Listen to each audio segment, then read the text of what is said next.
You're listening to Well, I Laughed, Part 3 of Prophetic Dreams, Listener Stories. Okay, we're recording. Let me double check the camera. Hi, friends. So we think we're probably recording. This is... we just finished the Instagram Live, and I do forget how much fun they are, but also in the blur of being live, and it's must be entertaining right now. You do a transatlantic accent better than I do. Thank you, Barbie. Girl, you are welcome for that. I tried to do it in my class the other day, and it wasn't even like I was trying to do your version of a transatlantic accent. I was just trying to get in the ballpark, and I couldn't. Oh, I absolutely killed Maddie with it. Over her birthday, I started saying something, and she was, I don't remember what she said. I'll have to remember it. But anyways, in the blur of the Instagram Live, I immediately always forget what we end up actually saying. Yeah. Because I think you and I both, an hour or two before the episodes record, start to catalog, stories you want to share and stuff. Yeah. Completely lost all of it now. Before we get into the episode. Oh, I also have a transatlantic story. So do you want to do that first? Yeah, do that. Yeah, cool. Okay, sweet. So I'm a serious teacher. It's quarter 4. And with my advanced speech class, it's kind of fun. Every day, it's I feel like every day I'm actually shooting a weird spin-off of the Great British Bake Off, where each challenge is different and only loosely connected to the day before. Because it's a skill class primarily. I want them to be better performers, sharper thinkers, have more material they can pull on for analogies and things like that. Today we read The Fig Tree by Sylvia Plath. Love that. Earlier this week, and by that I mean Monday, I was just all right, kids, today we're going to do accent work. And they were like, okay, cool. And I was like, but not regional accents this time. Today, we're going to look at a series of actors who had just a regular character they gave a weird little voice to. So I showed them 5 minutes of Schitt's Creek. Yep, it has to be Moira Rose. 100%. It's the only acceptable. But also Alexis Rose has some really good moments too. Yes, and so we does. talk about how they hit the vowel sounds really uniquely with that kind of accent. And so we got a chance to talk about that for a second. And then I showed him a 5-minute clip of Laszlo from What We Do in the Shadows, New York City, which is super funny. But the second thing he said in this clip, which of course I didn't watch all the way through. Of course. The second thing he goes is, "What are you, some kind of pedophile?" Or it's instead of saying pedophile, he goes like pedophile, Yeah, he messes it. His trick is if there's a ch instead of it being sh, he'll do he will just pronounce it how you would read it, as opposed to how English speakers know some sounds are supposed to be soft. Every time I see a video of him, it's you can't even tell that it's him. He'll just be voicing something over. It's always fucking iconic. I want to. That'll be the next actor. I had to pause it right after the "told you so," and he goes, "No, you fucking didn't." Yes! At that point, I was like, I meant to pause it one scene sooner. Sorry about that, guys. Anyways, for the final part of today's lesson. Ew, David. Exactly. Yes. For the final part of today's lesson, go ahead and go to Google Classroom and pull up the HI script, humorous interpretation. The humor script I just posted on Google Classroom. Pick a scene or a monologue and employ some of these accent techniques on it. We're going to be performing them in 8 minutes. And so, exactly. That's why it's and now for your time challenge. It's Great British Bake Off. There's stories of trauma. It's mainly superfluous what we're doing in there. Yeah. But it's entertaining, at least for me, the viewer. So it went well. And this is Grant's world. We're all just living in it. Yes, especially in my classroom. So how would I justify that to an observation? It's we got a chance to break down some literature analysis is just what I say. And then I go, anyways, gotta go. Sometimes he starts barking at our reflections in the window, and that's really funny. He doesn't. He's so sure it's just someone standing there, but we can tell because if it reflects right where the window is or something like that, it's pretty clear. Right. And so he's just intruder. What's also funny is that they, for the most part, cannot see the sidewalk. No. So they just kind of bark when they get the vibe that someone's there. Yeah. Bowser's recent trick has been what we call gargoyling. He just stands at the top of those stairs, and especially when Casey's not working from home, because Casey's office is right at the top of the stairs, and so he'll go to the office if Casey's here, get like a few pats, lay down. When Casey's not there, around 3 p.m., it's the witching hour. He just goes and sits at the top of the stairs and goes, "Oh, Oh. I'm like, shut the fuck up!" Like, there's 2 more hours to the workday for most people. Yeah. Bowser, you wanna come here? Come say hi, Bowser? Bowser. He does not. Hi, buddy. He gets nervous with all the tripods. I could see that. Hi, Anyways, buddy. you had something? Oh, hi. Okay. So the gift is 2-part. The entire studio comes down around us. The gift is 2-part, and I admit part 2 is for me. What? So Don't say that we haven't rubbed off on each other over this last year. true. Casey has an actual birthday gift idea, which was very sweet.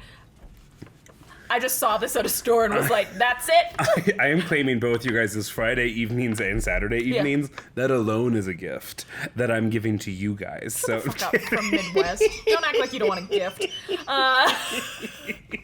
Anyways, go we ahead. went and watched Abby, my friend Abby's PhD defense.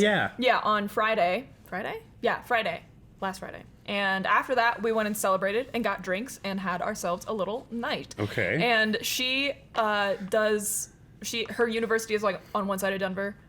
My house is on the other side of Denver. And so we just kind of like made our way over, nice. Stopping at different bars. I kind of love those evenings. It was good. The like second bar that we went to was like also a vintage store. Oh. But also had like okay. really like small business like kind of stuff there. Sure. And that is where.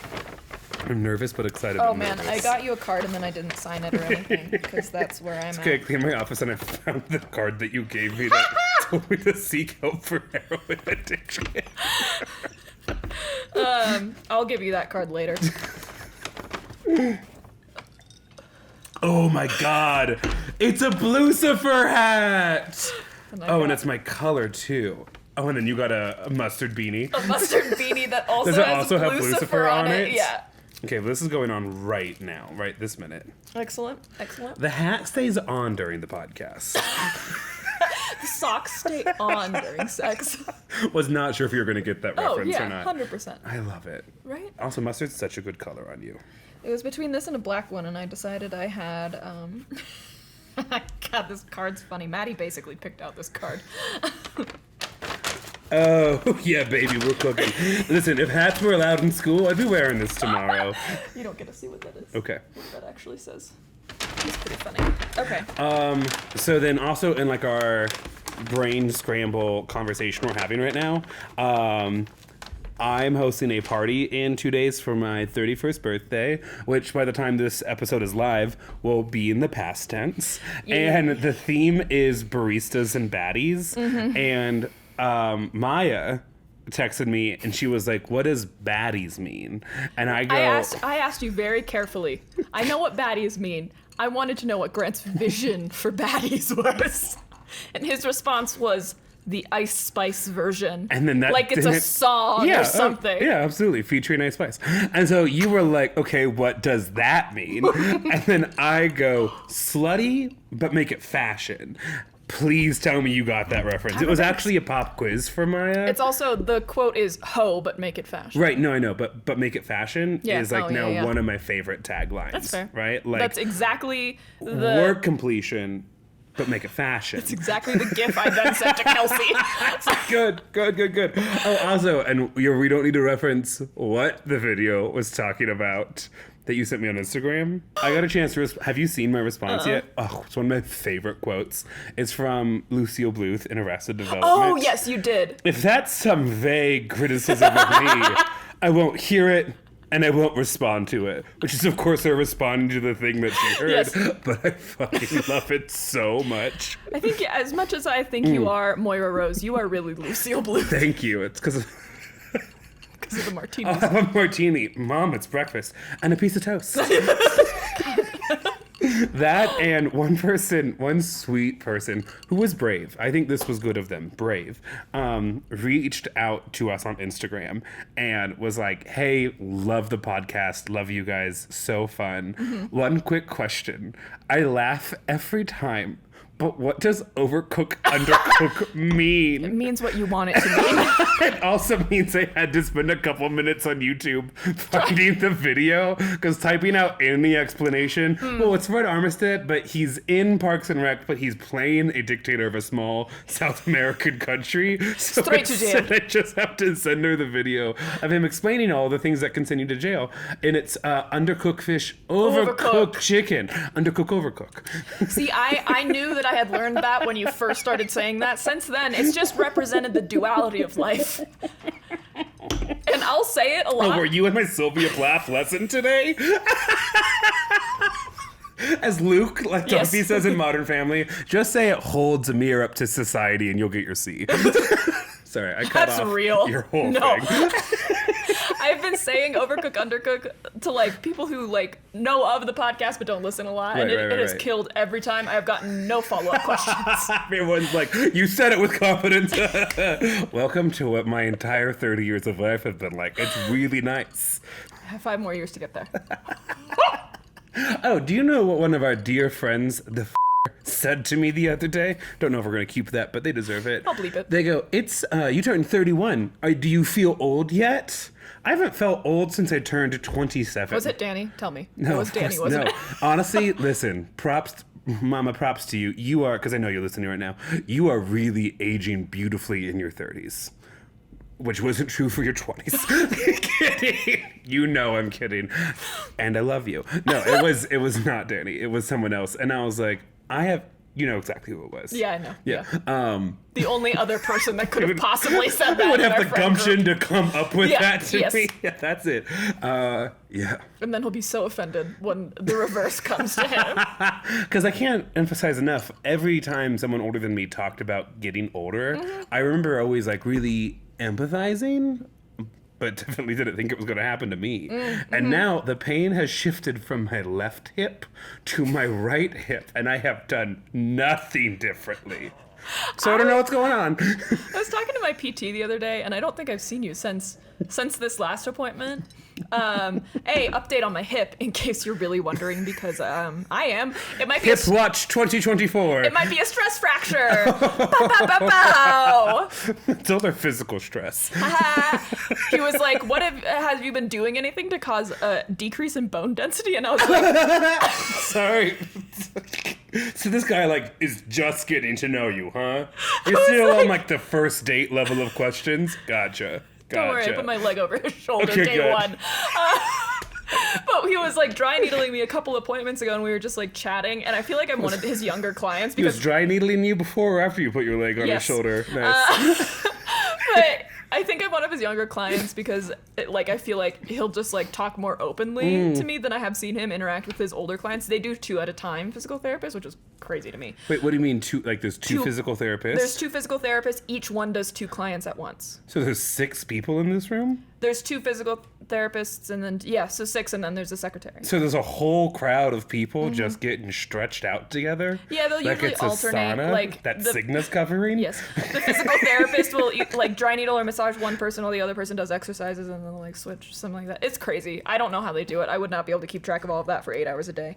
But anyway, we were talking about getting older or something, and I was like, yeah, my podcast co-host is like 30 and just like keeps talking about how he's young and healthy, and like, shut the fuck up. And I was like, but he's about to turn 31, so hopefully that'll go away soon. And he goes, without skipping a beat, 31? That's a prime number. How the fuck dare he turn who the hell is 31?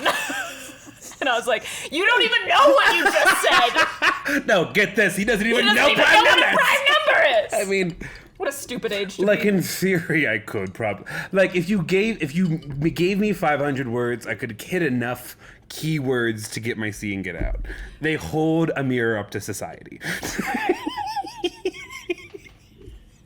That's the thing with math, is you can't really talk your way out of it in most cases. Give me a 500 essay A 500-word essay on what prime numbers are. Dear friends, I am thinking about going off and getting my master's degree, and one of the last hurdles, I feel like I'm in a point in my life where I can financially do it, I can manage my time well. I would not have been able to do this even 3 or 4 years ago, but it's boom, got the finances figured out. I think I have the time management. I'm clear on my why. I've gotten really specific, especially over the last 2-3 months, as to what specifically I want to learn and what I want to study, not just what I want to accomplish. Yeah. The last hurdle I need to get over was that I just mainly kind of talked my way through my undergraduate degree. And even though my master's would be in communication, I am afraid that I won't be able to do that for my master. I'm 31 and I'm afraid. Exactly. But I have never been one to live myself ruled by fear, unless, of course, we're skiing. And so I'm probably gonna do it, So stay tuned for that. I've increasingly let myself be ruled by fear when it comes to skiing, so especially 25. with this hip. Oh, is it maybe the war that you're preparing for and telling nobody about? Yeah. I think it was actually the half marathon training. Yeah, probably, because you didn't at all. So this is your fault. Yeah, okay, well, here's the thing. I was able to train for a half marathon just fine, and you know why? Because I wasn't doing Planet Core Fitness whole 180, whatever, Orange Theory that you do. I would be so I did my half marathon training run on my way to the hyper intense workout that I did. Sorry, I'm 5 minutes late. I'm who are you? In a impressed way. Yeah, Anyway, my bone density might be decreasing, or I might have picked up training too fast. Don't call me out like that. The last thing I will say is actually kind of crazy, the idea of you losing bone density, because I know for a fact it's not because you're not eating enough cheese. I know, I looked up reasons for bone density decrease, thinking maybe it's a medication thing, because I'm on a lot. But they were drink more vitamin C, and I was I'm one of the only people I know who will pour a glass of milk. Don't come at me. Yeah, not only, you'll get milk in your coffees, which are nuts, but you'll just I'll just drink milk. A glass of the raw stuff. Yeah.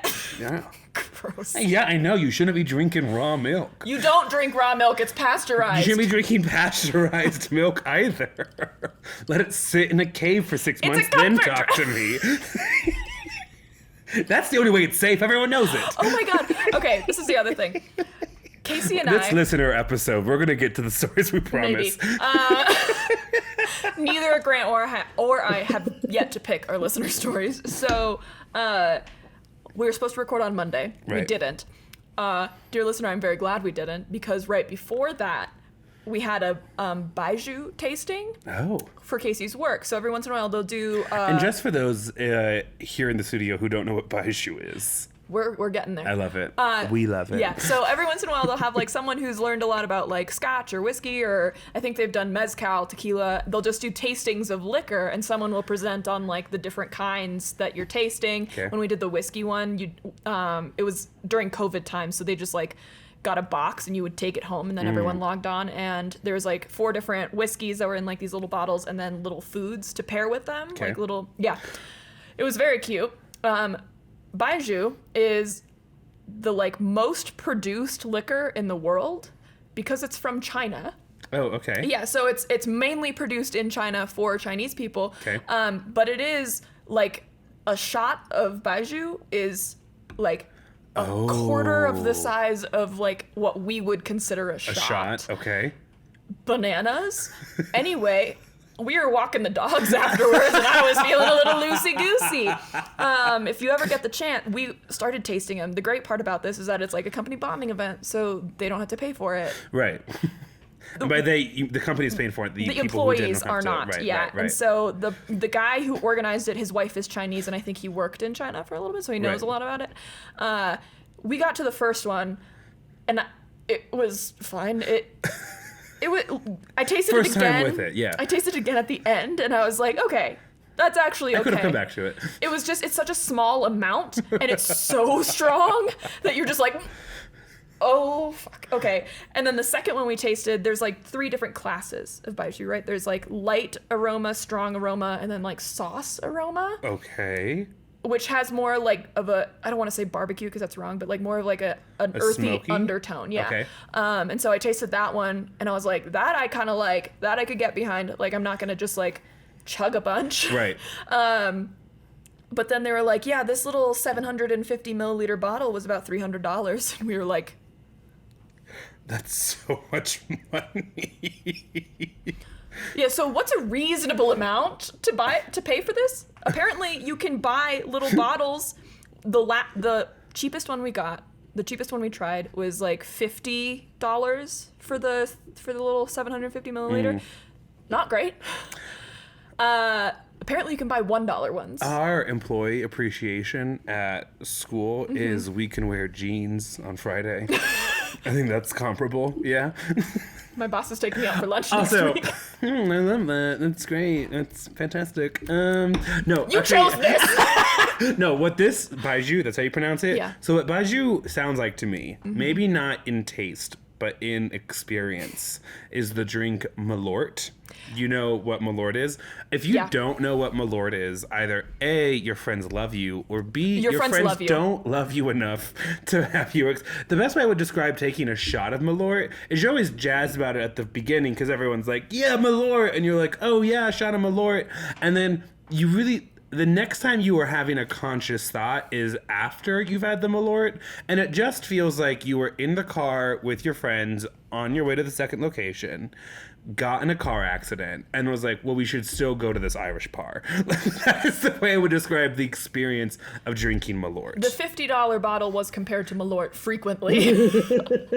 So it was great. Yeah. The good part is that it's like a tiny shot because you're drinking. It's like a social drink. Right. And so apparently, like in China, when you cheers another person, you want to like cheers me. You want your glass, if your glass is lower, that means I'm like more humble than you. And so of course all the engineers were just like putting it on the ground. Yeah, it's like kind of a joke. You can also like cheers the table is what people do. If no one's there to cheers you? No, just like so that you're not just like fighting it and going down like Casey and I were doing.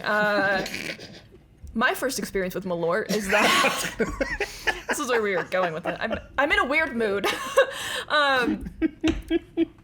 I have another story. Oh my god. Okay. Story That's one. rare for you. I know. I'm excited for this. I'm strapped. I'm sat. I'm ready to go. When we were watching A Ballad of Songbirds and Snakes, which apparently I love. I actually do think about it a lot as well. Yeah. When we have a mutual friend that was there, and we were at one of those theaters where you can order food during the movie. In Alamo. Yeah, and he just bought us all shots of Malort without telling me or anyone what it was. So My favorite part was when the waitress handed it to me. It already looked so bad, I thought the cup was dirty. You were like, no. I don't want a dirty cup right now. Theater's happening. Go ahead. Coriolanus is killing another person. Exactly. He's in the woods. I like lost my mind because I could smell the Malort, and I was like, "What is this?" It is like the one shot I could not finish. I really do think life. you're honorarily It was Midwestern, horrible. both because you will take a sip of Malort and you will yeah. not refuse a free drink. No, never. What's the second story you had? Oh, the second story, just an example of how weird of a mood I'm in. I had to run to the grocery store pharmacy to grab my prescriptions because I have ADHD, and I had like 7 days to pick it up, and then today they sent me a text like, this is your last chance to pick up this prescription before you have to like re-get it filled, and then and then by then I would be out of one of my medications, and so I was like, fuck, I gotta go. And so I went there. As I was like getting in the car back, I saw a text from Abby that was like, does anyone have a TV I can borrow before I move to California? Because hers broke or whatever. And I was like, we have one. Anyway, does anyone else like wear loose running shorts and feel like they're wearing a diaper? No. Also, I might have a stress fracture in my hip. I don't. Abby agreed. Sit with that for a minute. Abby probably also has a stress fracture. No, she is way too fit for that. Right, and you're a bump on the log. Compared to Abby? Yeah! It's impossible to think of someone being more fit than you. I can see most of her abs. Not Abby's abs. Wow. Mm-hmm, yeah. Okay. Yeah. She usually so when I work out, I'll usually wear a sports bra and like leggings or shorts or whatever. And usually when I see Abby at the gym, she's coaching, so she's not wearing her equivalent, which it would be a sports bra and pants. And so whenever I work out with her and she's just wearing a sports bra, I'm like, where did those shoulder muscles come from? Like, what the fuck is happening? Why are you gonna hurt me? Biceps, Jesus, woman. She's jacked. Speaking of running into our favorite female friends, Lydia and I went on an adventure yesterday, Yes. and I have 2 stories to share about it. So first, Lydia and I went to the show Emma yesterday, playing at the Denver Center for the Performing Arts. So good, so funny. I won't spoil anything, but you absolutely need to go.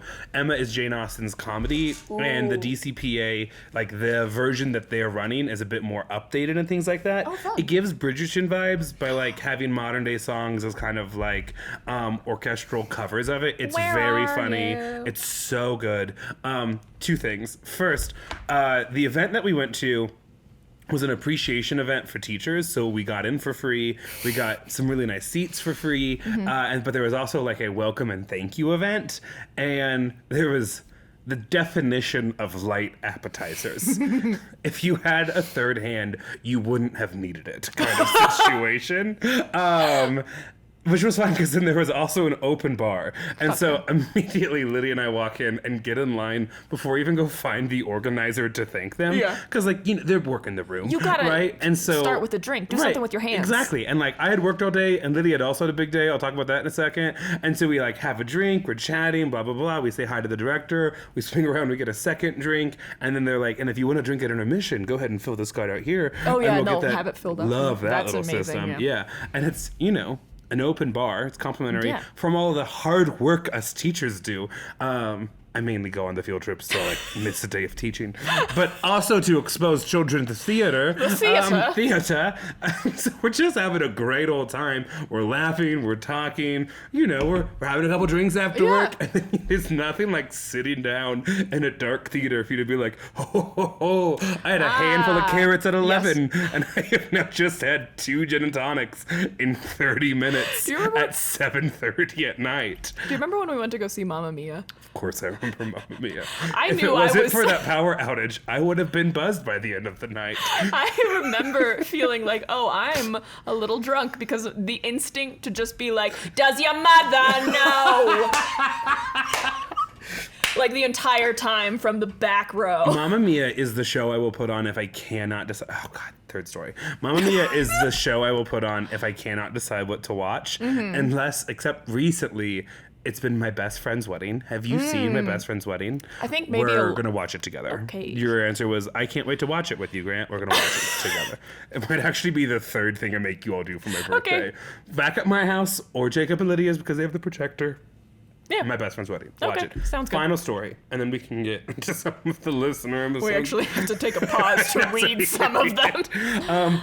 So at this theater event yesterday, Lydia and I are chatting. Yeah. We're both living a day. You know, Yeah. my day is deeply traditional because I'm a school teacher, and thus my day up to that point largely ran by bells, right?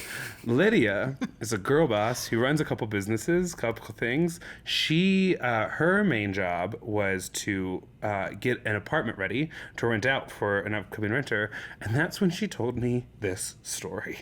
She goes, I'm going to keep some of these details anonymous to protect her business and stuff, but she goes, I had such a big day. She had just worked an event out of state the day before, but she goes, so I drove over to the property, and I was just feeling so tired, so I pulled off onto a side street and just kind of leaned my chair back for a second and just took a quick 2-hour nap.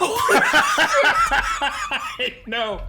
Also, the street is like a major thoroughfare, like a major road.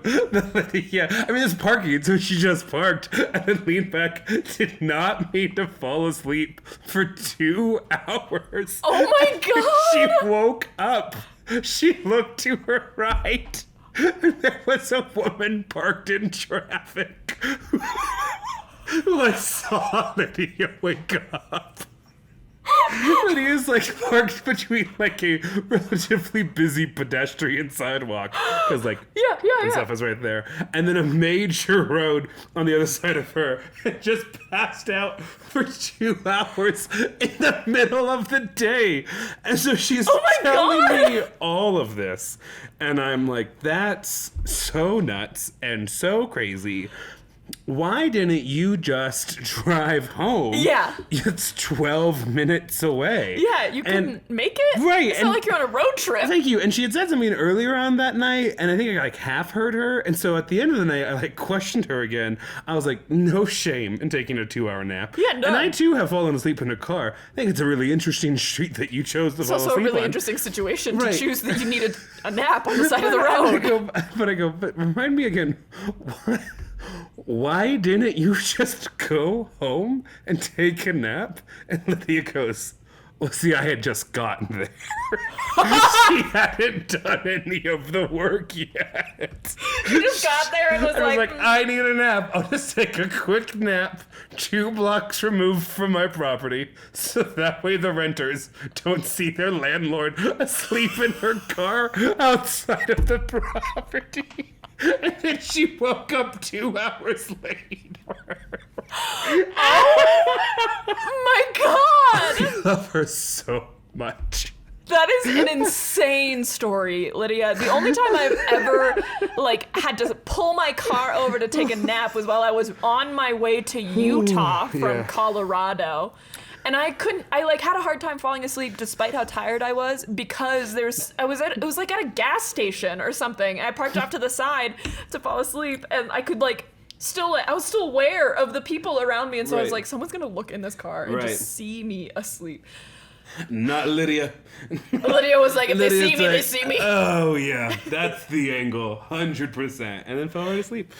See, you couldn't do that because someone would think someone was stealing your car with the car How alarm loud going it was off. going.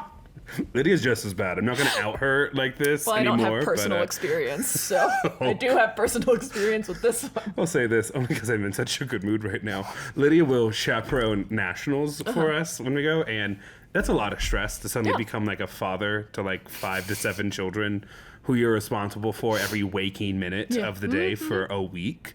And so every day we'd come home from the tournament and dinner and everything, and I would tuck myself into the hotel bed. Yeah. 3 of the 4 corners still tightly tucked in, and then just kind of lock myself in and immediately fall asleep. That's so nice. One morning I woke up still perfectly tucked into bed. Yeah. And I looked over and Lydia was fully upside down in her bed. She woke up with her feet on her pillow. We're big sleepers. There's that episode of The Office where Dwight goes to they're in Tallahassee, and so he goes to wake everyone up at the ass crack of dawn because he's like, we need 40 minutes for Jim to style his hair, 20 minutes for Ryan to do his morning ecstasy, and 10 minutes for Aaron to get lost on the way down to the lobby. We're already late. And it's 4 a.m. And he goes to wake Aaron up, and he pokes her in the bed, and it just her feet come up and slap him in the face. When she comes up and she's Lydia. I fell asleep reading the mattress tag. That's a good sleep. That's a good sleep. Let's go and take a pause and read some of the listener stories now. Yes, okay.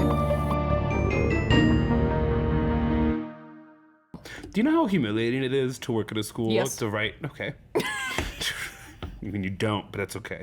And write something on a sheet of paper and have fellow professionals go, oh my God, your handwriting. What does it say? In fact, this is a great time for us to kind of jump back in, I think. Yes. We've had a couple of you guys reach out and email us, and you've been like, oh my gosh, I'm so nervous to message you. I never felt like I was a good speller or writer, or that I wasn't good at grammar, and I'm We'll figure it super out. nervous about Grant reading this. I am not that kind of teacher. Not at all. I've gotten better at spelling. I, for the most part, can manage grammatically through an essay or something, but I am not the kind of person that notices things. Oh, except in the sports section. I always notice when things are spelled wrong. Here's where I'm at personally, listener. If for whatever reason you're scared of me reading it, Casey refuses to use the correct form of your. Oh, that's so infuriating. And I'm engaged to him, so It is good to know what his fault is, though. I mean, I assumed he had to have one at one point. that's a big one. That's a big one. That's a huge one, especially for all the other hills he's willing to die on. It's to not not even- get yeah. that right. He'll always do Y-O-U-R, and it's not even he doesn't do the apostrophe. He uses Y-O-U-R-E. No, just always Y-O-U-R. And I'm like, You're so brave for carrying your cross the way that you do. Do you see what I did there? Both versions of the word "your." yeah. Casey. Sometimes I'm clever. He's editing this one too, so he'll hear it. Okay, so this isn't making it. Gotcha. No, honestly, so when elementary and middle school, I had a full-on IEP and like worked with special education teachers because your boy could not read or write. Turns out, super distractible, have a really active imagination. And then one time I found out the rest of my classmates were reading a book about wolves, and I suddenly cared a lot. About school, and I've been focused ever since. And I might go get a master's degree here soon, and that's exciting. So there's no books about wolves. Here's a little. Oh my god, if there isn't in this communications class, here's a little like life lesson, not trauma per se. There's nothing wrong with needing more additional education support or things like that. We have a student in my class. We're gonna keep everything that I'm about to say super anonymous, but this student recently advocated for themselves to their IEP case manager that they wanted less check-ins. They wanted to be more independent in their schoolwork. And I caught this kid at my door the next period after getting the email that this child was going to be more independent. And I was like, hey, I want you to know that's awesome. I don't think you know this about me. But like, I had an IEP and I had to advocate myself to be more blah, blah, blah, blah, blah. Like, congrats. Being independent, you still need to open up your computer. And that is, by and large, why you are not being successful in this period. And I'm not trying to be on your case right now. I am here to support you. I agree you can probably do a lot of this work on your own. So you gotta open up your computer.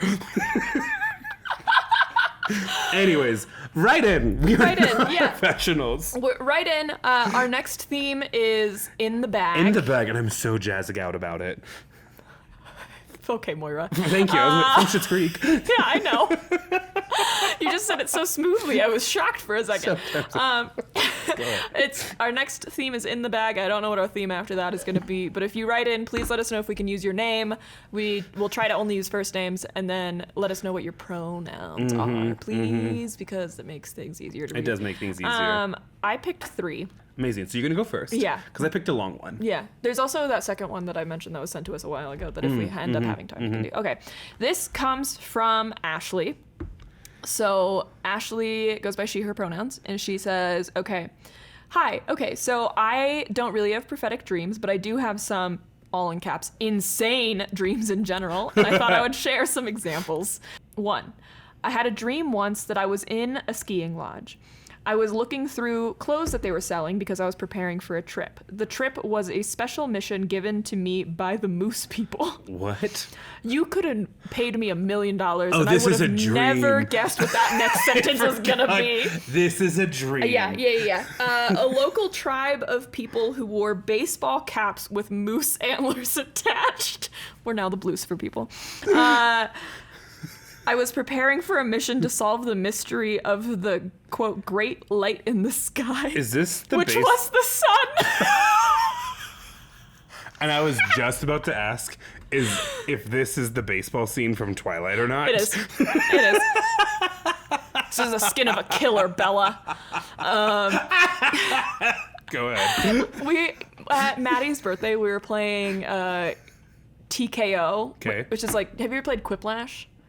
It's like one of the Jackbox games you like played on the TV. Oh yeah, Jackbox. Okay, yeah. It's a Jackbox game, and so everyone just like draws random shit for like the first bit, and then you like write after that. You write in random like little sayings and stuff that are like usually inside jokes, and then you get to pick between like some of the pictures and some of the phrases, and you have to make a T-shirt. Oh yes, I have seen that version. Yes, we had watched Twilight during the trip, and also Maddie's like sister-in-law is like really into the royal family. Good, and like healthy, went into this whole Kate Middleton Diana thing, and it's like the shirt just said, "This is the skin of a killer," and killer was in all red, and then the caption underneath it was like, "Kristen Stewart will never be Diana." I did see Spencer. I thought she did a good job in it. Anyway, sorry. She's solving what the sun is? That's the end of that story. Oh, okay. That's the end of part 1. I was locked in. I was like, what a cool context. This is the second dream. Okay. So this one requires some context. I'm a PhD student as my assistant, and as my assistantship, I work in academic support for student athletes with the football team at a D1 university. Okay. Wow. Okay. It's another land grant university like Nebraska. Hell yeah. I love the job. It's all the fun stuff I loved about teaching without the annoying parts. Plus, while I work for the team, I don't have to pay tuition. Ooh, That's awesome. huge plus. Yeah. But the job comes with a lot of rules because of the NCAA. And breaking most of them can/will get me fired. One of the rules is that I can't hang out with the athletes outside of work and can't ask them to do anything for me. Enemies to lovers. I'm already seeing it. There was only one room at the hotel. Only one bed. Like if I got a flat tire, I couldn't call them to come help me or I would get fired. Okay, that seems... Well, everyone weird. knows the NCAA is a super ethical organization. Yeah, they're really so they great. have Yeah, that's they fine. have the Yeah. agency Yeah, for yeah. that kind of stuff. Sarcasm. I also can't buy anything for them from them, and they can't buy anything for/from me. Okay, so with that in mind, I had the following dream. I was at work, and for some reason, I needed a new pair of jeans, and I couldn't leave to go get them. So one of the players who I am close with comes to me and goes, Ashley, I will get you some jeans. And I said, okay. So he leaves, and then he comes back with 2 complete outfits that were... capital A, adorable. I bet she has a crush on him. I bet she won't say it in the email, but I bet this is the one she has a crush on. This is how we're shipping it. NCAA, if you're listening, no, Don't get in the way of love. The problem was that he had paid for them. So then for the rest of the dream, I was panicking, trying to figure out how I could pay him back for buying me the outfits without breaking the rules about giving them money. The dream was so intense that when I checked my overnight heart rate, it had spiked during the dream. That feels like a lot of the nightmares I have. I don't have like nightmares anymore because I get toasted a lot and that affects how you dream sometimes. But the most common like you know when you have like a dream that's like uncomfortable, Sure. like deeply, you wake up still like sweaty. I just am like, you know when your quads are like really sore or something and it takes a while for you to like get moving and you like can't move really fast. That is my biggest fear of like I have shit to do and I can't move. It's not even like I'm sore, it's just like my body is just like really slow. Sounds like sleep paralysis and some sleep demons there, Maya. But I'm fully dreaming. Like I have these absolutely insane situations. Like I have to go to the grocery store, but I don't have a car. I have to walk everywhere. It's insane. How you Anyway. know we live in a capitalist hellscape? Yeah. On a handful of occasions, I have dreamed that I have won the lottery. But wait. Not like a bajillion dollars. I've dreamed that I've won between like $10,000 and $50,000, like enough money to make things like nice, for a little bit. but you're still working. Yeah. And because it's not, I can quit my job now money. Yeah. It's just like, okay, we're gonna put some away in savings, and you can kind of go on that trip. Yeah.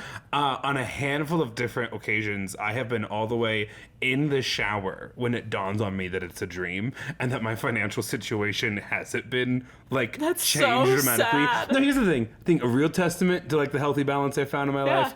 I'm able to weather that storm Yeah. pretty okay. Because there's also the immediate like, oh my god, I believed my dream. Like you're sad, Like it was but so you're also real. yes, Yeah. you're like sad, but you're also like embarrassed for yourself. You're like, oh, what am I gonna go do now? Lead young people? I'm a fool. Casey, on the other hand, has really vivid nightmares, and sometimes I'll be like up, like reading or something, and he also has a tendency to sleep talk and like move around in his sleep a lot. It's a nightmare trying to keep the sheets on the bed. He keeps the rest of the blankets on the bed. Sheets somehow never are. Yeah.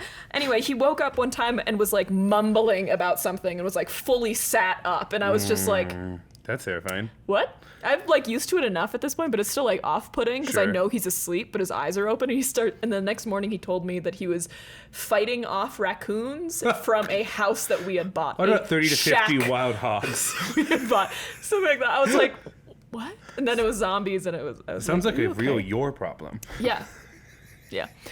Okay. Dream number 3? Dream number 3. There are 4 dreams, just so you know. So this one is more boring. Long ago, they lived in harmony. That wasn't even kind of funny. They're just nice to me. Together in harmony.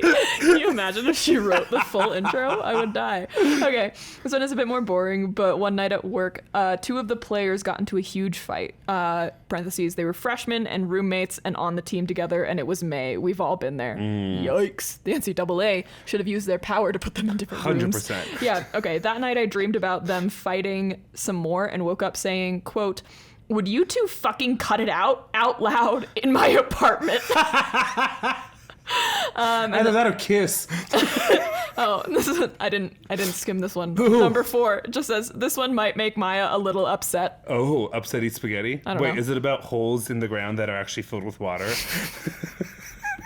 The next sentence, but no dogs are actually harmed. Oh, God, okay. As long as no one's actually harmed, that's fine. So a couple years ago, my family had a dog. He has since passed. In the dream, my mom was warning me that we might have to put him down soon because he was getting older. As my mom was telling me this, my aunt came to visit. She told my mom that she had a 50% off coupon for putting down a dog. So we should just hurry up and do it now. I have a Groupon, Kathleen, I have a Groupon. I just had to put my cat down. It expires March 31st. Yeah. I didn't like this plan, but my family was financially strapped, so my mom went with it. I went outside to say goodbye to our dog, and he transformed into a human being! What Studio Ghibli movie is this? I love that one. He, of course, wasn't an old man, but a young guy. This is the romance novel right there. Weird. Do not fall in love with your human dog in your dreams, because Mo would be a twink. She would. And I don't think she might be a U-Haul lesbian. Yeah, and I think Bowser's an old woman. Yes. I mean, Mo's, probably masked butch, but Yeah, I don't know absolutely. how Bowser's coming out. I don't either. He, of course, wasn't an old man, but a young guy, because dog years and human years aren't the same. So then I spent the rest of the dream... Oh, so like young. Never mind, I take back everything I've said. Okay. Yeah. Crucial detail. So then I spent the rest of the dream trying to convince everyone that our dog was actually a person and that ethically we couldn't put him down because that would be murder. Actually, that is an insane thing to say. Absolutely I'm proctoring tomorrow. No! On Monday. No, I'm off. On Tuesday, I'm going to pitch to the kids. You and only you know that your dog's a human. If you say that out loud, no one will believe you. How do you stop your family from committing first-degree murder? Get back to us. Ashley needs to know for the next time she goes through this dream. Those are probably my top ones. I also just wanted to thank y'all for the podcast. I look forward to it every week and love getting to hear you guys tell stories and just be really good friends with each other. Aw. Listen, if you're like, oh, I can't react, because the hand was so cold, and Maya's face was just, and then immediately back to it. I'm bad at showing genuine emotion. I feel like I'm one of your friends now. You are. We know the deep, intimate details of your dreams. As a PhD student, it's really hard to find time to meet people that are my age and spend time with friends. It's just so nice to have the podcast to kind of come home to and listen to when I'm feeling the most lonely, so thank you.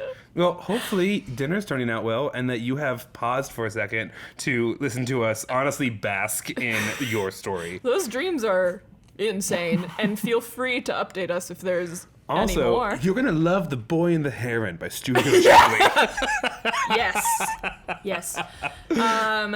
Do you want to do yours? I would love to do mine. Real quick, have you responded to that one that we have used it? No, I'll put them all in a folder for you. Cool. If you can just, or send me a screenshot. Just whatever. We need to have, because I'll just shoot off an email tonight/tomorrow to let them know and thank them. Yes. Okay, anyways, back to business. Don't know if that's staying.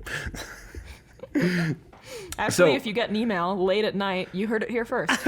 Well, no, you didn't. You read the email first. Never mind. So mine comes from our friend Betsy. Not my friend Betsy who coaches here in Denver and is a speech coach, although she's lovely. This is a different Betsy, and I'm not going to read you the headline of this email because I want it to be as much of a surprise for you as it is our listeners. It starts off. Also, much like a really good book, it starts off with like a pretty funny introduction before we even get to the Word document. So buckle up, friends. Hello, Will I Laughed podcast hosts. Hello. Next paragraph. After your discussion over whose name goes first in your latest intro, I spent way too long sitting here trying to figure out how to address you, and this is the best I have. I already love it, and both we're sorry and welcome that our anxiety has like transferred on. If you have similar anxiety and you need to do it alphabetically and put Grant first, I get it. Right. That's fine. Or patriarchally. Yeah, if you put my name first, I just know that you love me more. Also, just so you know, if you ever get correspondence from us, whoever's name is first That's is the who person that wrote responded. it.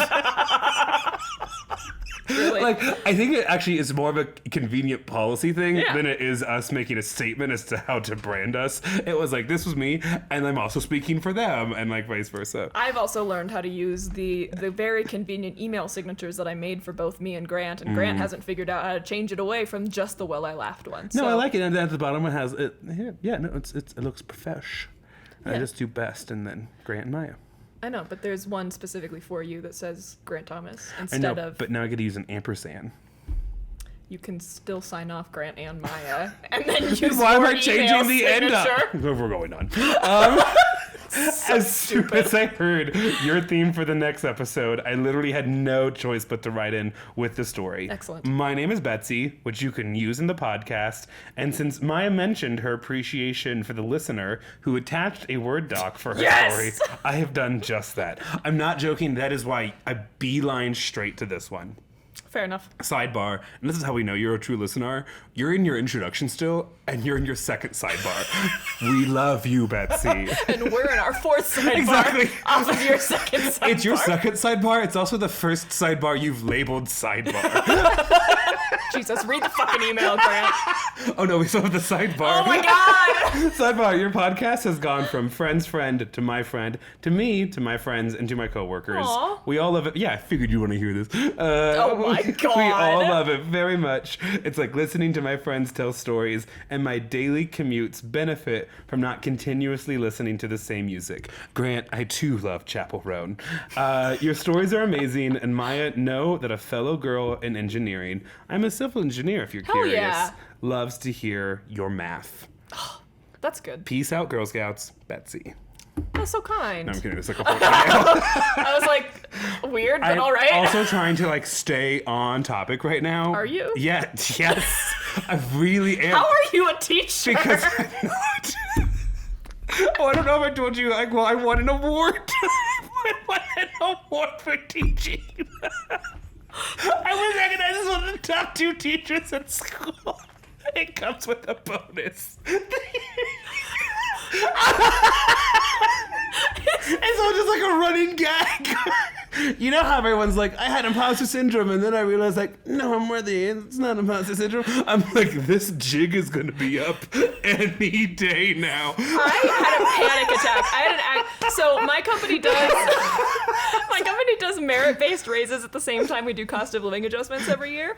And so my boss was in the office like once in a blue moon, because he technically works out of St. Louis right now, and he came up to my desk and he was like, let's talk later about like your raise. And I was like, this is it. Like I'm either It's 0. yeah, I'm either getting fired or more likely my raise is going to be 0. And I was fully expecting to walk in there and be like, this is your cost of living adjustment. We weren't able to give you a merit-based raise because the projects I'm on are really slow right now. And so Right. like totally get that.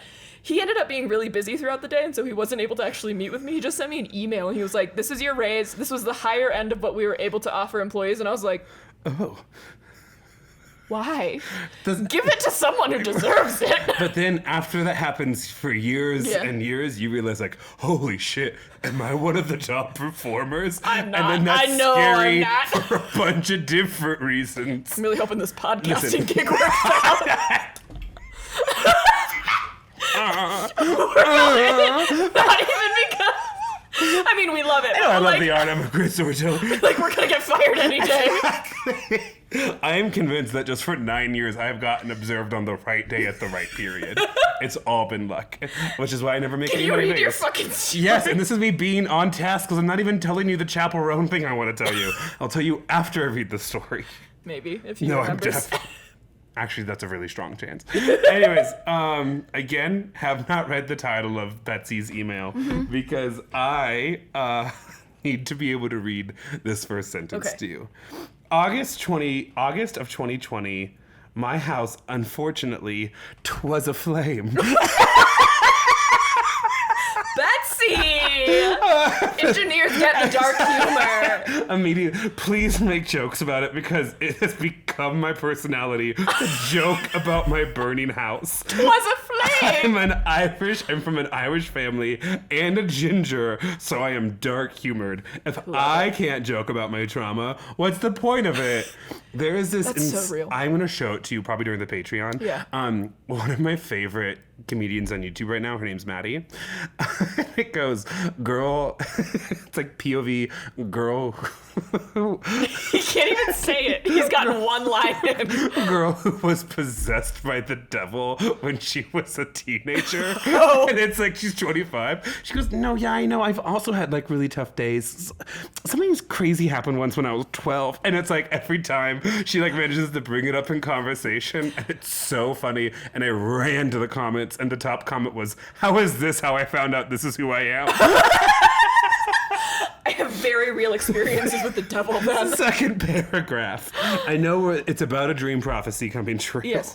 Okay, so if you're a nosy person like me, here are some details on my house fire. Yes. It was caused, this is ironic, by a dehumidifier whose cord got bent and sparked in the basement. The flames didn't leave the basement, but smoke damage was throughout the house. Also, the fire department smashed all of our windows. Boo. Rude. So full house reconstruction was needed.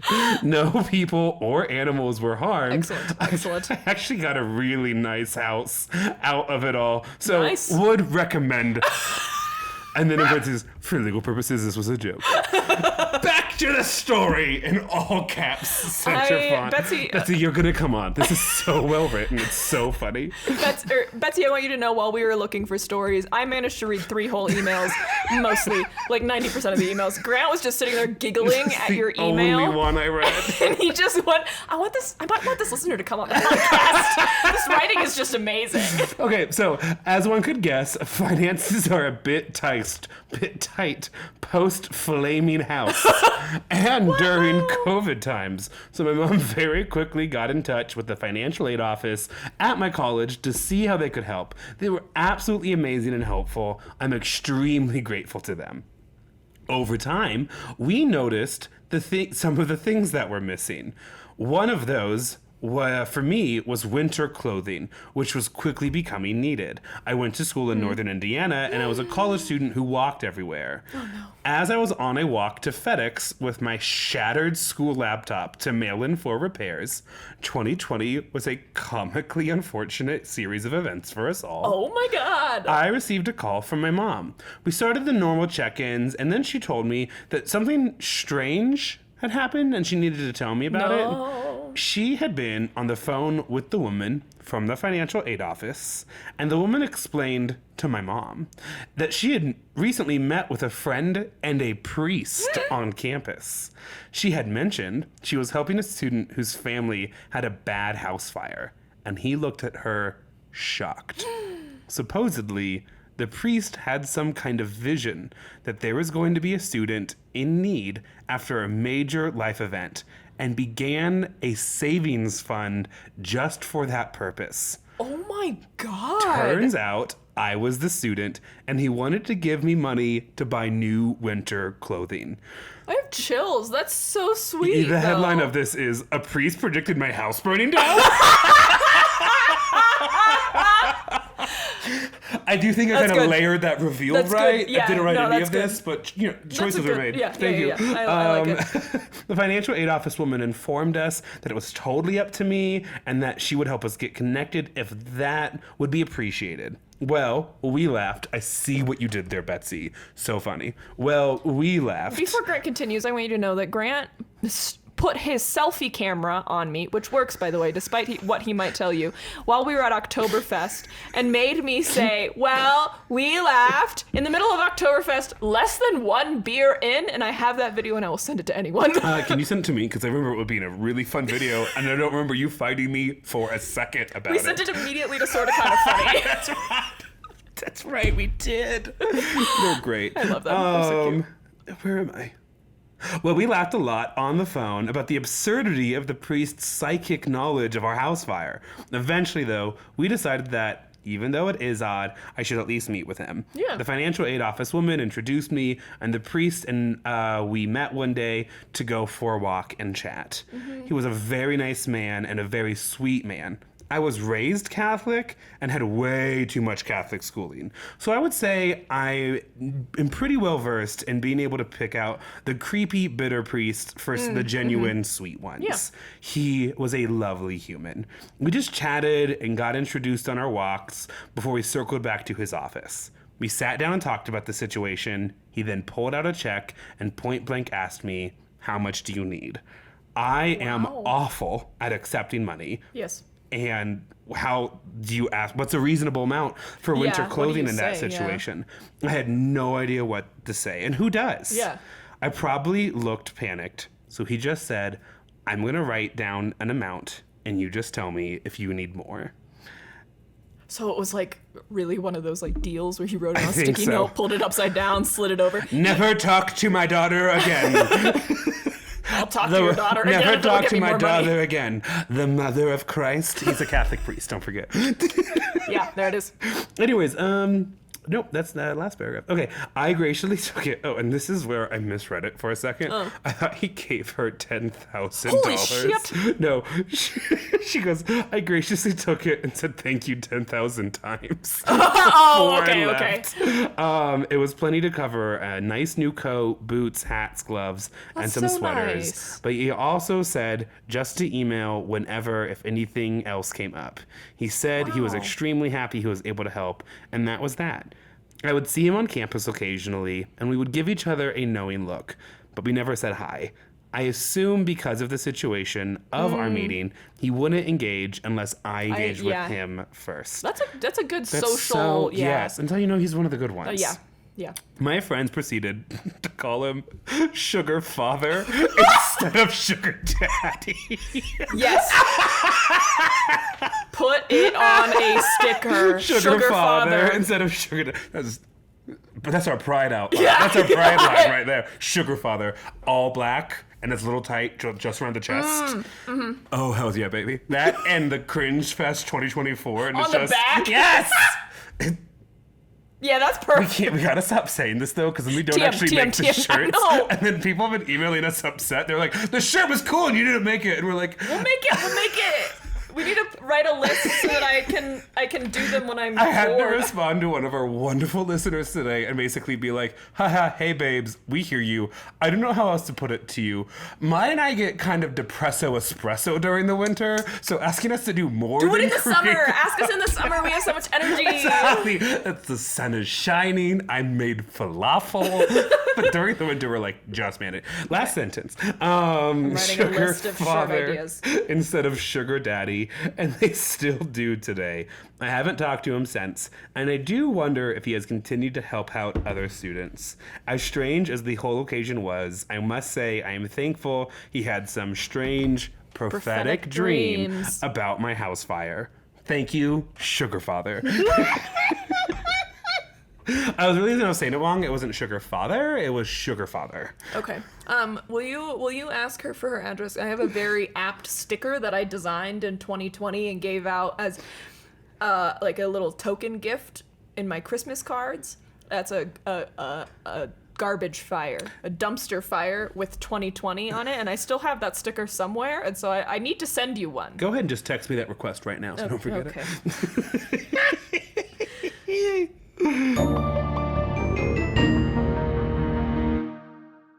Okay, this one's a little dark. Oh, okay. This reads like an Am I the Asshole? Oh god, I skimmed the top paragraph and there are two more underneath it. So this is from our listener Jane. This is not her real name. She asked to use a fake name. Okay. So, hi. First off, I love listening to you two every week. It's become my routine to get me through working out at the gym and my pick-me-up when I have particularly hard days. Love you two. Ironically, sometimes I listen to us when I need a pick-me-up. Not at the gym. On the way home. This is wild information to be hearing. Continue. You listen to our episodes too. Sure, but I never need to pick me up. Yeah, that's fair. Story time. When I was a junior in high school, I started dating my first boyfriend. It was fun and exciting at first, although I did get some information from a family member who knew my boyfriend that I should be careful due to some rumors that he had threatened suicide when his last girlfriend tried to break up with him. Looking back, that should have been all I needed to know to stop dating him. Girl, we all have that ex. I have the same one. I mean, he wasn't going to threaten to kill himself, but he did have a lot of, all of his friends were like, are you sure? If all of his friends are like, don't date him. Don't date him. Some of his friends were coming up to me like, yo, he's crazy. And I was like, don't talk about my boyfriend like that. How dare you? Our love is real. We're in third period choir together. You just don't get it. This was college, but after this, I had made a lot of mutual friends through him, and so I was really worried I wouldn't be able to like hang out with them after this. They're his fraternity brothers, and then I walked into a room at like the first fraternity party at this fraternity while I wasn't dating him, right? And all of them went, "Yeah, Maya!" And I was like, all right. Not joking about this at all. Teaching high school has made it harder for me to believe in love because I deal with so many young couples who are like madly in love, and you're like, this is actually just like embarrassing and annoying. And sure, like it's like a normal experience to have, but like every year I have to convince like a dozen young people that love isn't real, and I think it started to seep into the floorboards a little bit. I know literally two couples that have been dating since high school. If you're in high school and you're listening to us and you think you're in love, great. You might not be. Anyway. Just really enjoy prom. Just really get some great pictures. Okay.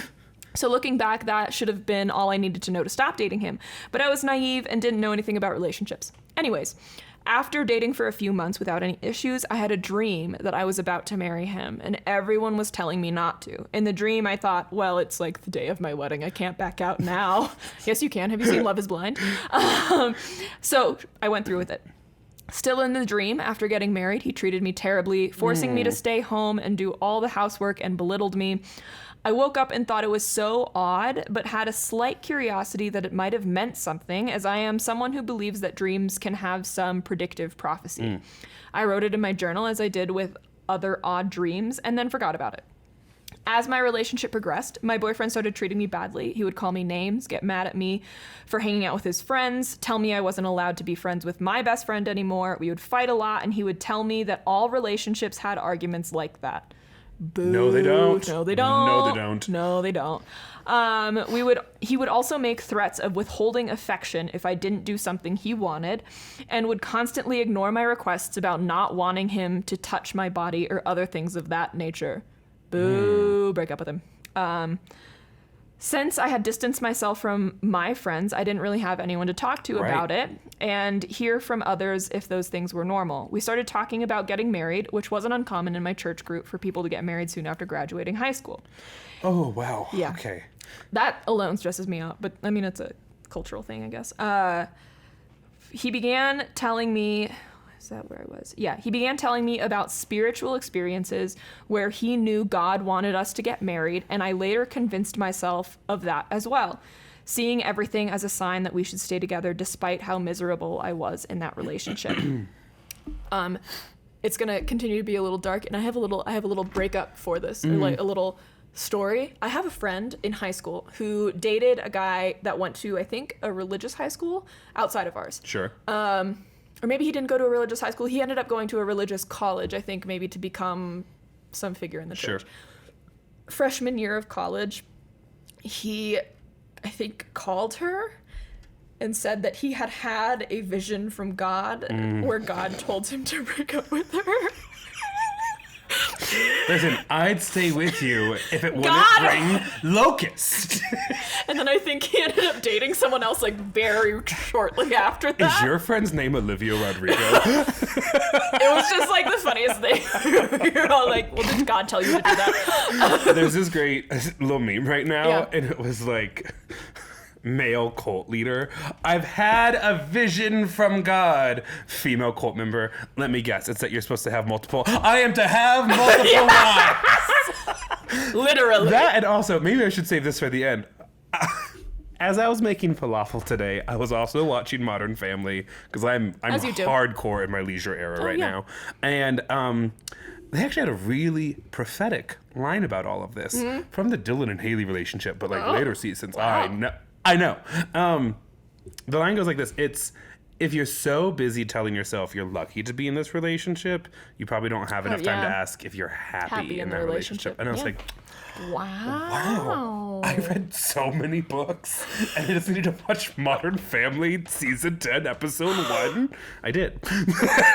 I have a podcast for you, my dear friend Jane, that I'll recommend at the end. Okay.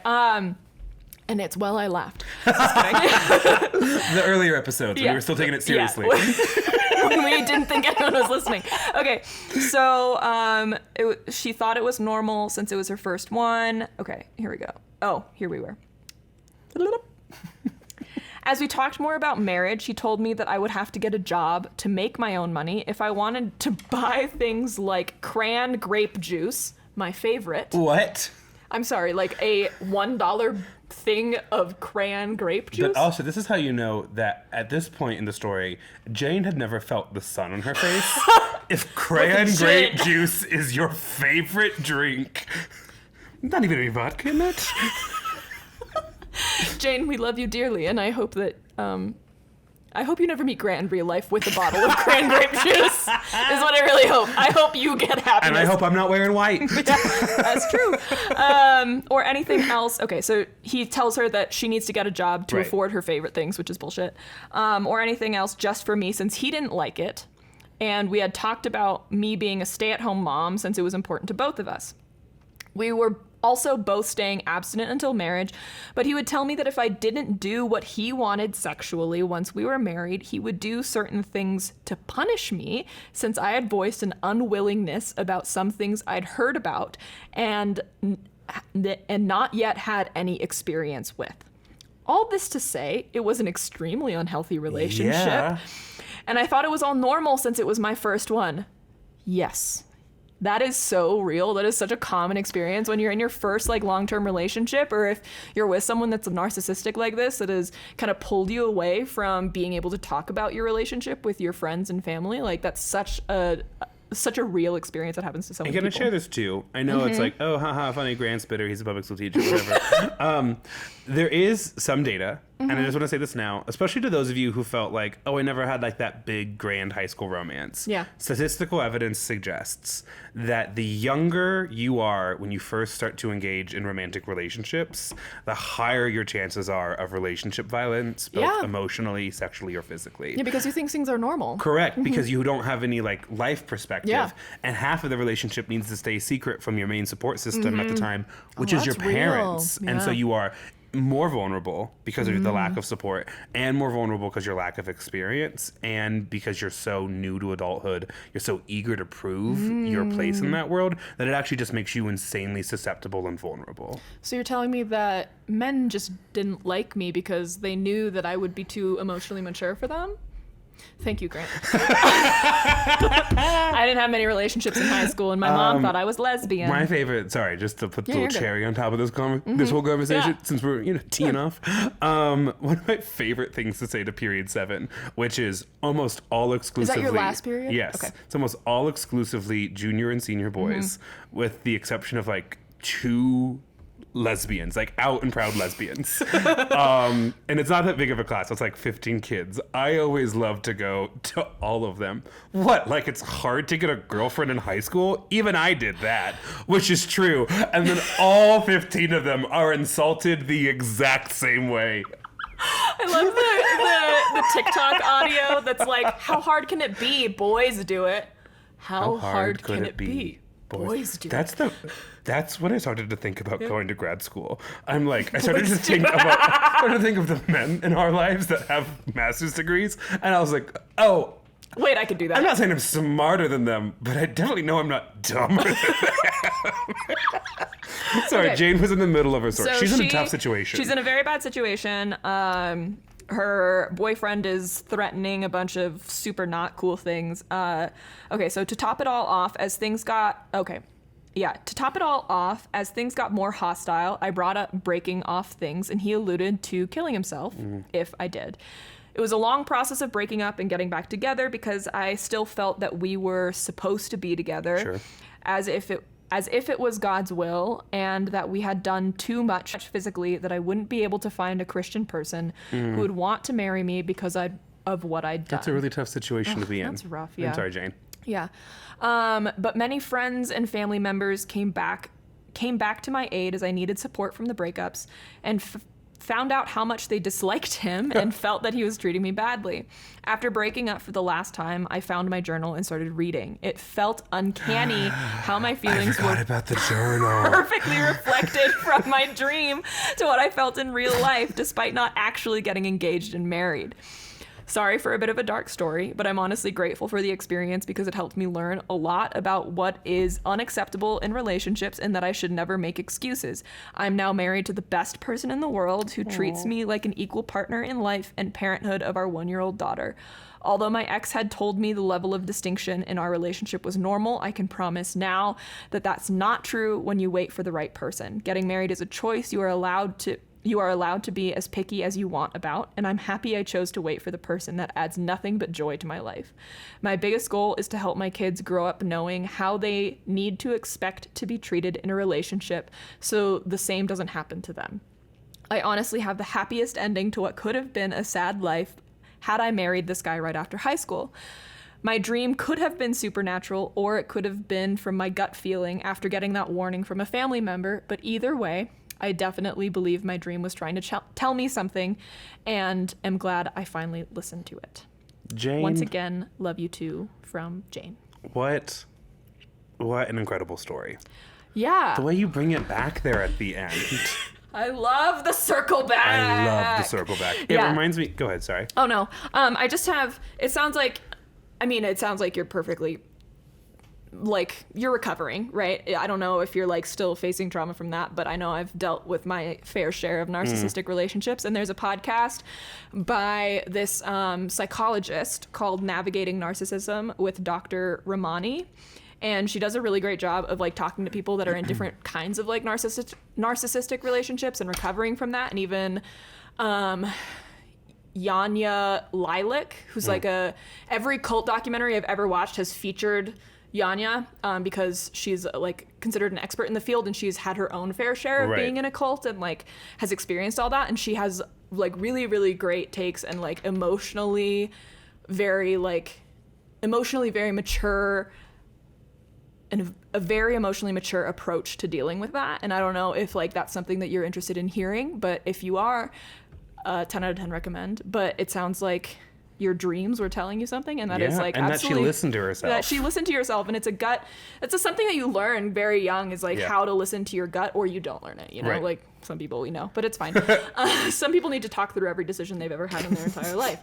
And then not listen to us. And then still listen to their gut. So I mean, maybe they're learning it one way or another, but. It also reminds me of one of my favorite quotes, not an OG, read it somewhere, but until it's my turn, I'm going to be in the crowd cheering. And I love that story. Yeah. And I love how it ended out for you. And also, like, really well written. Like, you buried the journal entry early on in the story and then filled us with stories, and then you and I are so good at distracting each other I was like, the journal! Oh my God, the journal! God, What's the point of this story? Episode 1, first 5 minutes, they showed us all of it! We just didn't know that's what we were saying. I love those kind of stories. That's why I love Romeo and Juliet. I told you how I initially watched Gossip Girl? Go piss, girl. Sorry. You know what I'm talking about. The meme I'm talking about. You just looked me dead in the face and said, go piss, girl. Okay, so the best way I could describe it is that, like, Gossip Girl has, like, its show card, right? That has and it just says Gossip Girl on it, and then it became a meme to like edit that title really page funny. To like encourage people to do things. I think someone tweeted something out of pocket or whatever, and someone just responded with the Gossip Girl title, and that's how it took off until it got to the meme page of Go Piss Girl, and it just took out the right letter. Yeah. Thank you! That's good. And so I really thought we were going to have a moment there. And so when I go Piss Girl, and you go, what? I'm like, I'm a demon. I'm going to crawl. Gossip Girl. No, I watched Tell me about Gossip Girl. Way later. I think I watched it in college. But basically all of my like college roommates were like, you will never guess who Gossip Girl is. Like, you'll never guess it. Like, first 5 minutes of episode 1, I was like, I bet that person is Gossip Girl. I watched all the seasons only to find out I was right. Go piss, girl. I have to pee. Go piss, girl. I love that it's Blair and Serena. That's beautiful. Okay. This is the last story that I have. The last one. This is from our friend Chris. I'm not sure what pronouns Chris uses, so I'm going to refer to them. And we can use as their they, name them. in the episode. Yes. Hooray. This person actually did the most recent fan art of us. Oh, fun. Oh, the card. Yes. I love that one. Not the card. Sorry. The card was from Cool Dog. This one is the one that was posted online. The one that was posted with us laughing, and I'm in a Nebraska sweater. Yeah, it came in a card. No, it did not. Did someone print it for us? No one's printed it for us. We have the digital file. There's a card on my desk. That card is from Cool Dog. Thank you, Cool Dog. And thank you, Chris. Jesus Christ. Okay, this is from Chris. Hey, you two. This story got a big laugh out of. Well, at least I laughed about it. Nice. You can start a whole podcast with that one experience. Yes. Maybe you will too. Last June, my spouse and I were sitting down to dinner in our very un-air-conditioned duplex. Oh, God. So we know how you feel. We spent a week in Europe. Grant, I don't know if you're drowning, but if you could do it quieter. Sorry, it's just 3 a.m. and we're on the 5th floor of this ancient English home. And even though it's storming outside, I have never been hotter in my entire experience life. To have the door open, thunder outside, rain falling down, and It's just like 100 degrees. That was insane. Okay, we got to know each other very intimately then. I just remember waking up at 3 a.m. and us both having full conversations because we realized neither one of us has slept a single second. Well, there's one that I woke up and I thought that you were like getting ready for the morning. And I was like, oh shit, you're awake? No, it was that point where I was trying to go to sleep and I was trying to force myself to sleep, but I hadn't managed to do it yet. Mm-hmm. And at that point, you're panicking. Yeah. You know how you're like, oh, I'm never going to sleep again, am I? Yeah. Why have I lost the secret to sleep? Right? Like I was quietly losing my shit in the corner. Mm-hmm. Yes, exactly. Okay, we've gotten one line in. That's us though. Yeah. That's us. So you don't have any air conditioning. Yeah, no air conditioning. Our very un-air conditioned duplex. So naturally, we had the windows open for some breezy fun times. Lo and behold, who do we see caravanning around our street but a truck and about 12 proselytizers of the good word stopping in pairs at every door. Oh. I'm going to say this right now. This has very little, if not nothing, to do with the prophetic dream. I just thought this was funny. Hold on, sorry, real quick, listener. Now that you're invested, I haven't been entirely truthful. It's just a funny story. It just goes to show if you can send us any story. Okay, I looked at my spouse, seeing that we were both trying to decide if escaping through the back window was too extreme of an idea, when I heard the most amazing thing. An elderly woman's voice cooed, "Oh, my dear Lord in heaven." I looked outside to see a small flock had congregated at the bottom of our driveway to discuss something of import. They would turn into chat, then look at our door, then turn into chat once more, but before deciding to move on down the street. One older gentleman... They gave up on their soul. One older gentleman in a flat-brimmed straw hat holds back, opens his Bible, mutters something we can't understand while holding his palm towards our place. My spouse and I look at each other in bewilderment. Because they're watching it happen, right? Okay. Relieved that we didn't have to feign courtesy at the door. I actually think this is how the Prince of Egypt ends. Yeah. Isn't this Passover? My spouse and I look at each other in bewilderment, relieved that we didn't have to feign courtesy at the door, but wondered why they skipped our house. After they had moved down the street, I opened the door to examine what they found so offensive. The first thing I see is the "in this house" pride flag we fly year round. It's like, in this house we accept like same-sex marriages, all like love is love, science is real. They had that pride flag that they fly year round, and the intersex inclusive progressive pride flag we add to it during the month of June. I immediately burst out laughing, as they must have thought we were heathens beyond saving. Irredeemably yours, Chris. Who's converting who? Yeah. I love that they gathered outside. Oh, my dear Lord in heaven. Oh, my dear Lord in heaven. And then kept walking. You mean there's queers in this neighborhood? Well, might be packing it in early tonight, folks. Imagine thinking gay people are so irredeemable that it's your job to get them all into heaven, and you're like, don't even try. They're like, this one has 2 pride flags. Do you know though. what in teaching we call that? Triaging. I think that term comes from hospitals. Sure. But we're getting really close to the time of the year where you just have to kind of look at the 12% kid and go, I just want you to know right now, you can't and really this do isn't a anything. statement on your character, points aren't there anymore. Points out on the field. You still got it legally. Come every day. Yeah. And I'm not going to make you have a miserable time. And we're going to try to get you as prepared as we can for summer school. But I'm letting you know. It's over for It's you. over. Exactly. It ain't going to extra innings, my man. It doesn't go into extra innings. I mean, for them, it very much does. It They go to does, summer school. yeah. But This one's really short. This is from Tori. They say that we can use her name. amazing. I'm assuming it's a she. If I'm wrong, yell at me. We're sorry. Yeah, we're sorry. Okay. Hello, friends. Thank you for she sent this like when we were asking for out and about stuff. So she fun. sent this like early. Okay. Hello, friends. Thank you for making Wednesdays my favorite day of the week. I take you along with me for all the adult tasks that I don't really want to do, and it makes me feel like I'm running errands with my friends. You are. You are. We're here with you. I also recently started watching Downton Abbey. Maggie Yes. Smith is a national treasure. Yes, she is. But on the topic of prophetic dreams. No, I'm sorry. You can't just tease out that you're listening to one of my 4 bending nations. So It's my anyway, avatar. yeah, email Grant. You guys can chat about it more. Do you like Edith? How deeply in are you? And what are your thoughts on Tom, other than that he's hot? Okay, I'm going to screenshot this and let you know so that you can respond to our friend Tori Okay. and ask all the questions that you need. Hi, Tori. Yeah. I feel like the mom, the cousins are like, cousins? Friends. Okay. I once had a dream that a coworker of mine was pregnant and gave birth at work. Oh. Leaving Dream Meat to help deliver her baby. That is a nightmare, actually. I'm prone to having odd and vivid dreams, so when I woke up, I thought very little about this and carried on getting ready for work. I work as a nurse in an intensive care unit, and that day I happened to get my shift report from the coworker that I had dreamt about. I shared my silly little dream with her, and we both laughed it off and carried on with our patient handover. Little did I know that she was actually 8 weeks pregnant at the time, and I nearly outed her pregnancy. No. Can you imagine that coworker's like, Listen, I do believe in ancient times and villages, that was pregnancy tests. that was how you The learned. village witch, we're Downton Abbey sisters, I can call you witch. The village witch has predicted you are pregnant. pregnant. How'd you know? Oh God, saw this great TikTok and it was like bratty teenagers in the 1700s. Ma, we're having chicken again?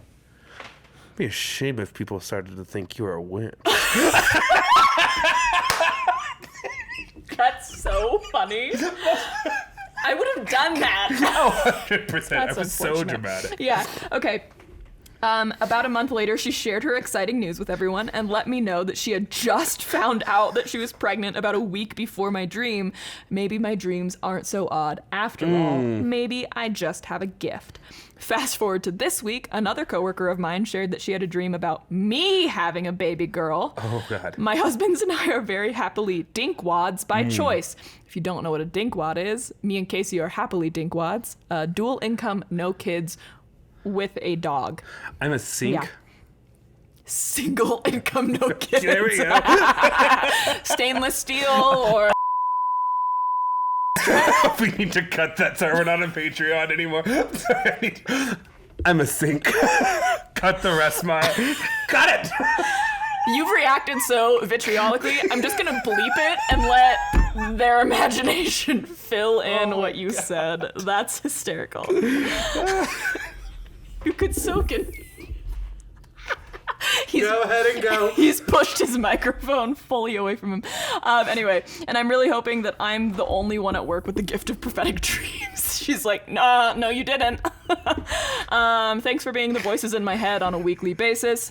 I'm so sorry that Grant is in your head. All the best, Tori. Just imagine looking at her husband the next week. No, you don't get it. Susan in accounting thought I was pregnant. You can't touch me. Bring me the Sunny D. I need to pee again. Oh, you think I'm crazy? Do you forget I'm the one that predicted the first son? So anyway, This is actually the plot of Dune, actually, now that I think about it. we're While I Laughed on social media. If you want to email us your stories, we're whileilaughedpod@gmail.com. Please let us know how you would like us to refer to you if you want a fake name, or don't tell us if we can use your pronouns. Tell us what pronouns we should refer to you by. And then what else? We're on Patreon at While I Laughed Podcast, and we'll see you in your dreams. And I'm really sorry if Grant is in your dreams. You might need therapy. Anyway, thanks. Thanks, bye. Okay, bye.